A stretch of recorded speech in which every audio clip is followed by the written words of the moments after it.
ଅଛି କିଏ ଅଛି ଆମ ପାଇଁ ଜୀବନ ଅଜାମେଷ ଲାଗି ଫାଟକରେ ଠିଆ ହେବ ଅଜାମେଷ ଲାଗି ଫାଟକରେ ଠିଆ ହେବ हे प्रभु अछि मो दीन दास हे प्रभु अछि मो दीन दास पठाओ मते तुम आत्मा साथे पठाओ मते तुम आत्मा साथे लंगी जीवी गिरिबन लंगी जीवी गिरिबन मरु किए अछि आम पाई जीवन अजामेष लागि फाटकरे ठिया हेबो अजामेष लागि फाटकरे ठिया हेबो खेत आज पड़ी अछि शून्य बोलियाक आम प्रयोजन खेत आज पड़ी अछि शून्य बोलियाक आम प्रयोजन खेत अनेक श्रमिक अल्प खेत अनेक श्रमिक करिब काहार आज कर संकल्प सेवा करिब काहार आज कर संकल्प किए अछि आम पाई जीवन अजामेष लागि फाटकरे ठिया हेबो अजामेष लागि फाटकरे ठिया हेबो आम हाथ तियारी मनीष अछि से पथभ्रष्ट आम हाथ तियारी मनीष अछि से पथभ्रष्ट विचार दिन रे जीवन शेष रे विचार दिन रे जीवन शेष रे सबुरी आत्मा हेउ सुरक्षित सबुरी आत्मा हेउ सुरक्षित किए अछि आम पाई जीवन अजामेष लागि फाटकरे ठिया हेबो अजामेष लागि फाटकरे ठिया हेबो जेबे आसिबे से शांति राजा जेबे आसिबे से शांति राजा दूत बाहिनी साथे बर बेशरे नेबे कन्याको तांकरी मेघ रथे बर बेशरे नेबे कन्याको तांकरी मेघ रथे जेबे आसिबे से शांति राजा जेबे आसिबे से शांति राजा दूत बाहिनी साथे बर बेशरे नेबे कन्याको तांगरी मेघ रथे बर बेशरे नेबे कन्याको तांगरी मेघ रथे तुरी बाजिब धरा नाचिब कंपिब बनगिरी कंपिब बनगिरी तुरी बाजिब धरा नाचिब কম্পিব বনগিরি কম্পিব বনগিরি ন্যায় রাজন আসিবে তাঙ্ক ন্যায় রথ রাজু ধরি ন্যায় রাজন আসিবে তাঙ্ক ন্যায় রথ রাজু ধরি এবে আসিবে সে শান্তি রাজা যেবে আসিবে সে শান্তি রাজা দূত বাহিনী সাথে বড় বেশরে নেবে কন্যাକୁ ତାଙ୍କରି ମେଘରଥେ ବର ବେଶରେ ନେବେ କନ୍ୟାକୁ ତାଙ୍କରି ମେଘରଥେ ଆଜି ଆସିଛି ଶୁଭ ଆହ୍ୱାନ ଅଂଶୀ ହୁଅ ଗୌରବରେ ଅଂଶୀ ହୁଅ ଗୌରବରେ ଆଜି ଆସିଛି ଶୁଭ ଆହ୍ୱାନ ଅଂଶୀ ହୁଅ ଗୌରବରେ ଅଂଶୀ ହୁଅ ଗୌରବରେ ଯେତେ ଆହୁତ ହୁଅ ପ୍ରସ୍ତୁତ ଯଜ୍ଞ ଆଚରଣ କରି ଯେତେ ଆହୁତ ହୁଅ ପ୍ରସ୍ତୁତ ଯଜ୍ଞ ଆଚରଣ କରି କେବେ ଆସିବେ ସେ ଶାନ୍ତି ରାଜା କେବେ ଆସିବେ ସେ ଶାନ୍ତି ରାଜା ଦୂତ ବାହିନୀ ସାଥେ ବର ବେଶରେ ନେବେ କନ୍ୟାକୁ ତାଙ୍କରି ମେଘରଥେ ବର ବେଶରେ ନେବେ କନ୍ୟାକୁ ତାଙ୍କରି ମେଘରଥେ ବର ବେଶରେ ନେବେ କନ୍ୟାକୁ ତାଙ୍କରି ମେଘରଥେ ଶେଷ ଦିନ ଆସି ଯାଉଛି ରେ ବେଳ ନାହିଁ ବେଳ ନାହିଁ ଯୁଗ ଶେଷ ଦିନ ଆସି ଯାଉଛି ରେ ବେଳ ନାହିଁ ବେଳ ନାହିଁ ଆସିବା ଗରୁ ଯୀଶୁଙ୍କ ବାରତା ଆସିବା ଗରୁ ଯୀଶୁଙ୍କ ବାରତା ଚାଲ ଯିବା ଆମେ ଗରି ଚାଲ ଯିବା ଆମେ ଗରି ସାଥିଆ ବନ୍ଧୁଆ ସାଥିଆ ବନ୍ଧୁଆ ଯୁଗ ଶେଷ ଦିନ ଆସି ଯାଉଛି ରେ ବେଳ ନାହିଁ ବେଳ ନାହିଁ ଯୁଗ ଶେଷ ଦିନ ଆସି ଯାଉଛି ରେ ବେଳ ନାହିଁ ବେଳ ନାହିଁ 12 ଜଣ ଶିଷ୍ୟ ଆରମ୍ଭ କରିଲେ ଯା ଆଜି ବି ରହିଛି ଅପହଞ୍ଚ କ୍ଷେତ ଯୀଶୁଙ୍କ ଆଦେଶ ଯାହା 12 ଜଣ ଶିଷ୍ୟ ଆରମ୍ଭ କରିଲେ ଯାହା ଆଜି ବି ରହିଛି ଅପହଞ୍ଚ ହୋଇ ଯୀଶୁଙ୍କ ଆଦେଶ ତାହା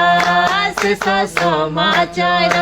କହିଯିବା ଆମେ ଶେଷ ସମାଚାର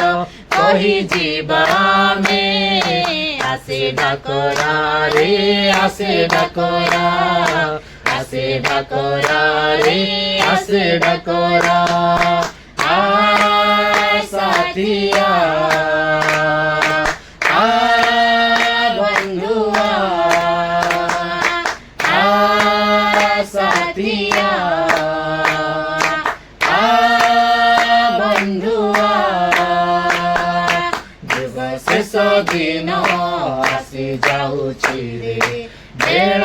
ନାହିଁ ବେଳ ନାହିଁ ଯୁଗ ଶେଷ ଦିନ ଆସି ଯାଉଛି ରେ ବେଳ ନାହିଁ ବେଳ ନାହିଁ ଯୀଶୁଙ୍କ ବାରତା କଣେ କଣେ ତୁମେ ଯାଇ ସେ କୃଷର କଥା ସେ ପ୍ରେମର ବାର୍ତ୍ତା ଅବିଳମ୍ବେ ଯାଅ ନାହିଁ ଯୀଶୁଙ୍କ ବାରତା କଣେ କଣେ ତୁମେ ଯାଇ ସେ କୃଷର କଥା ସେ ପ୍ରେମର ବାର୍ତ୍ତା ଅବିଳମ୍ବେ ଯାଅନି ଶେଷ ସମାଚାର କହିଯିବା ଆମେ ଶେଷ ସମାଚାର କହିଯିବା ଆମେ ଆସେ ଡାକରାରେ ଆସେ ଡାକରା ଆସେ ଡାକରାରେ ଆସେ ଡାକରା ସାଥିଆ বন্ধুয়া সাথিয়া বন্ধুয়া যুগ শেষ দিন আসি যাଉଛି রে বেଳ ନାହିଁ বেଳ ନାହିଁ ଯୁଗ ଶେଷ ଦିନ ଆସି ଯାଉଛି ରେ ବେଳ ନାହିଁ ବେଳ ନାହିଁ धन्यवाद राजा धन्यवाद राजा धन्यवाद राजा धन्यवाद राजा हालेलुया राजा हालेलुया राजा हालेलुया राजा स्तुति बाबा स्तुति राजा स्तुति राजा स्तुति राजा प्रशंसा हो बाबा आराधना उपासना करो बहु राजा तुम्हें राजा मन पर राजा प्रभु मान कर प्रभु देव मान कर जब राजा एक मात्र सत्य ईश्वर बाबा तुम्हें प्रभु यीशु ख्रीष्ट तुम्हें धन्यवाद तुम्हें मान एक बिना परमेश्वर बाबा अनुग्रह करी प्रेमी राजा तुम्हें महिमा एथिपाई परमेश्वर मु तुमको कोटि कोटि धन्यवाद प्रभु पिता आज हम तुमको स्वागत जनाओ पिता आज हम मान कर मौके तुम विराजमान हो प्रभु से सबसे युक्त प्रार्थना करिबानी मन प्रभु तुम्हें मान को साहाय्य करो पिता मान कर मुख को हम मान कर हो परमेश्वर बापा हो परमेश्वर मान कर शरीर को तुम्हें यीशु को नाम रे बापा हो परमेश्वर बापा तुम्हारी से ज्योति मध्य तुम्हें नहीं आसो रे हमें प्रार्थना करो हो पिता में तुमको स्वागत जनाओ प्रभु तुम्हें मान को मध्य रे विराजमान हो प्रभु मान को मध्य रे तुम्हें गमन करो से दिन शिष्य मान कर मध्य रे तुम्हें विराजमान हेतिलो प्रभु आज हम मान कर मध्य रे तुम्हें गमन करो आज हम मान कर मध्य रे तुम्हें चल करो बोली प्रार्थना करे हां परमेश्वर तुम्हारी से घंटा बिंदा हस्त प्रभु तुम्हें मान कर मस्त करो तुम्हें छुई दियो बोली प्रार्थना करे पिता हां परमेश्वर बाबा तुम्हें सत्य परमेश्वर हो प्रभु तुम्हें आरोग्यकारी परमेश्वर हो बाबा तुम्हारी नाम रे प्रत्येक भाव पर रोग चली जाता है प्रत्येक दुष्ट आत्मा चली जाता है मृत्यु छिड़ा होता है बाबा से महान परमेश्वर जे तुम्हें हटो प्रभु की पाए हमें तुमको धन्यवाद दो बाबा हाँ परमेश्वर तुम्हें दया कर बाबा ये रात्रि समय प्रभु तुम्हें मान कर सहवर्ती हेलो बोली पिता मैं तुमको धन्यवाद दे प्रभु अनेक दिन बाबा हाँ परमेश्वर बापा हाँ बापा अनेक बापा ये दिन पाइबा हाँ बापा चाहिए किंतु देखी पारे ना प्रभु किंतु कहीं मध्य प्रभु तुम्हें हम मान को बाचिल तुम्हारी पवित्र चरण से बसी तुम्हारी गौरव करिबार मन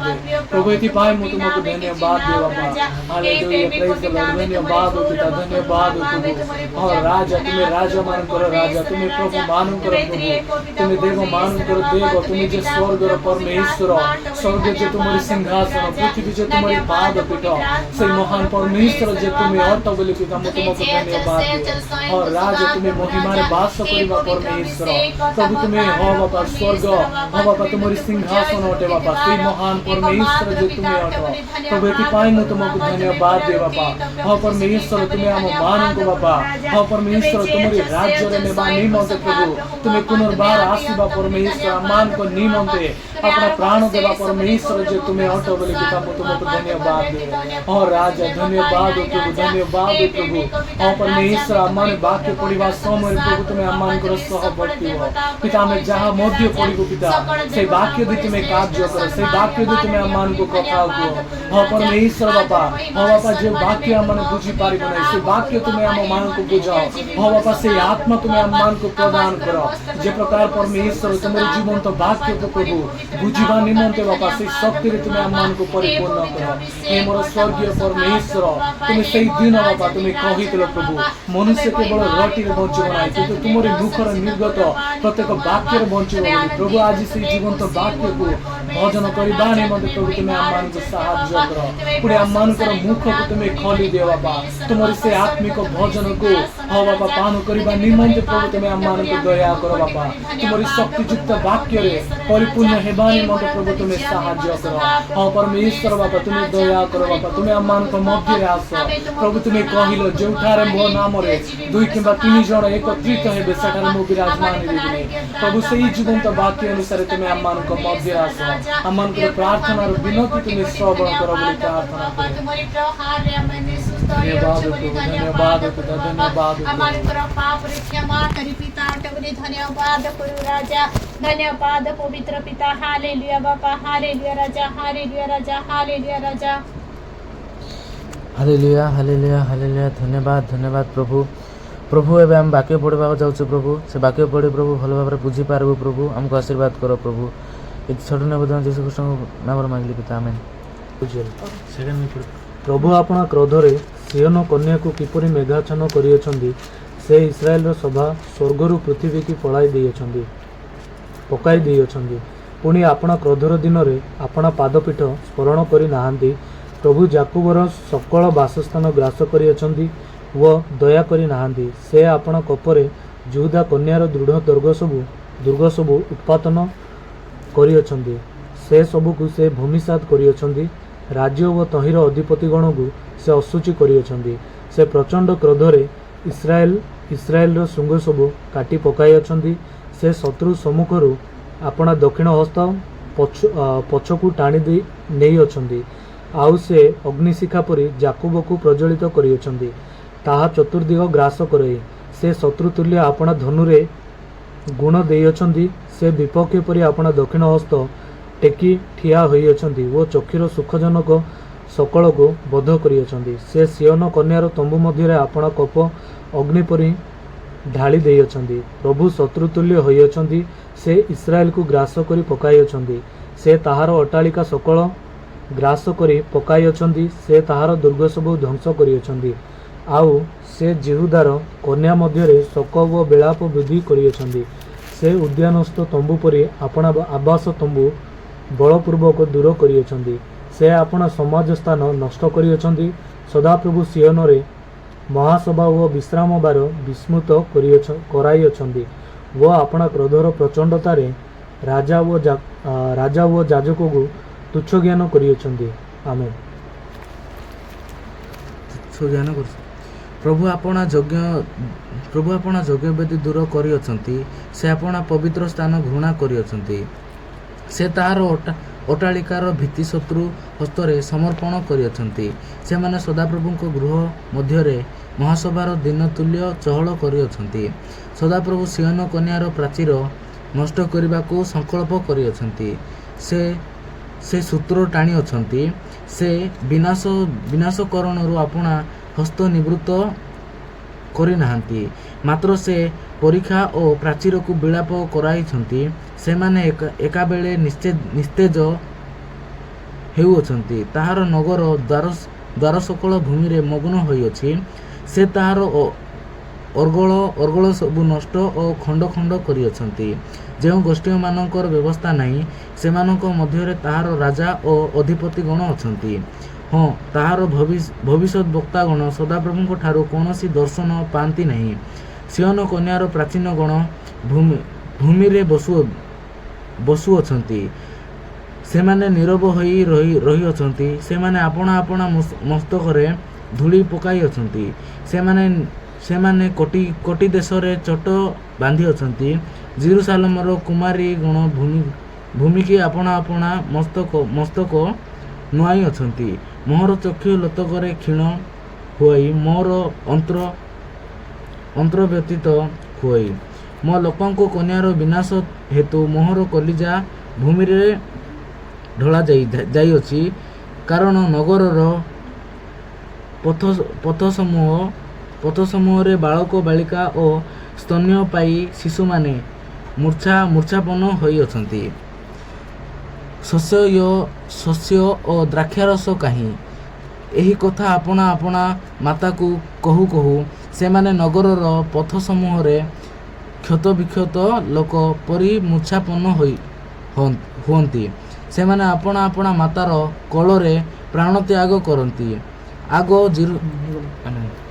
ଆଗ ଜେରୁସାଲେମର କନ୍ୟା, ମୁଁ ତୁମ ନିକଟରେ କେଉଁ ସାକ୍ଷ୍ୟ ଦେବି? ମୁଁ କାହା ସହିତ ତୁମର ଉପମା ଦେବି?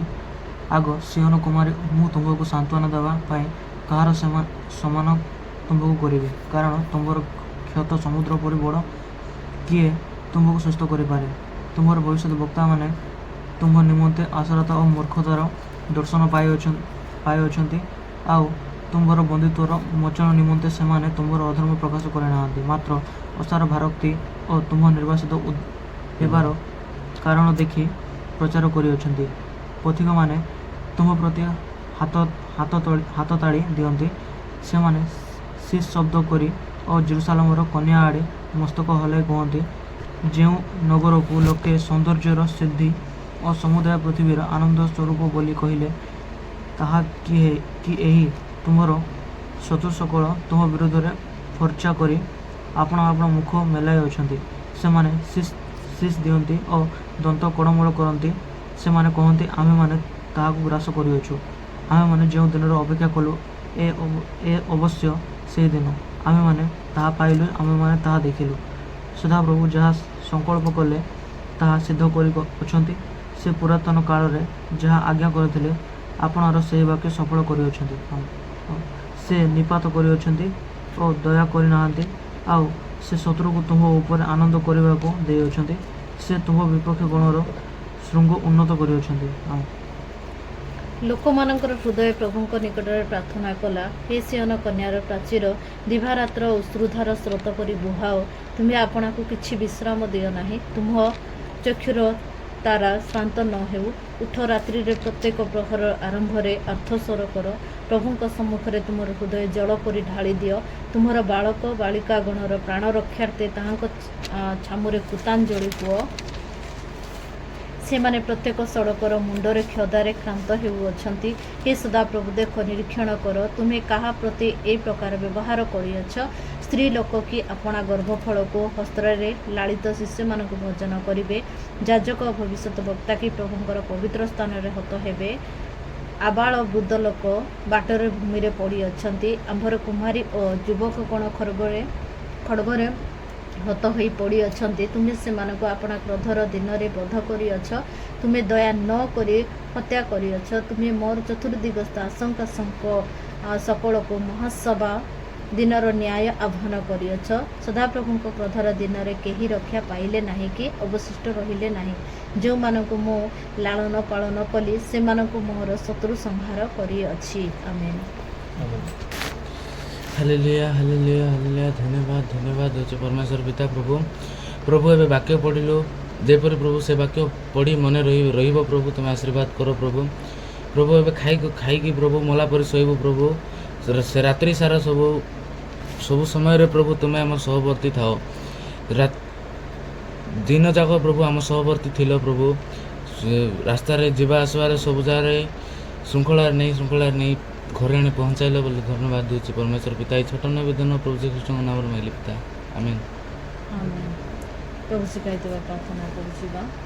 ହେ ଆମମାନଙ୍କ ସ୍ୱର୍ଗସ୍ଥ ପିତା, ତୁମ ନାମ ପବିତ୍ର ମାନେ ହେଉ, ତୁମ ରାଜ୍ୟ ଆସୁ,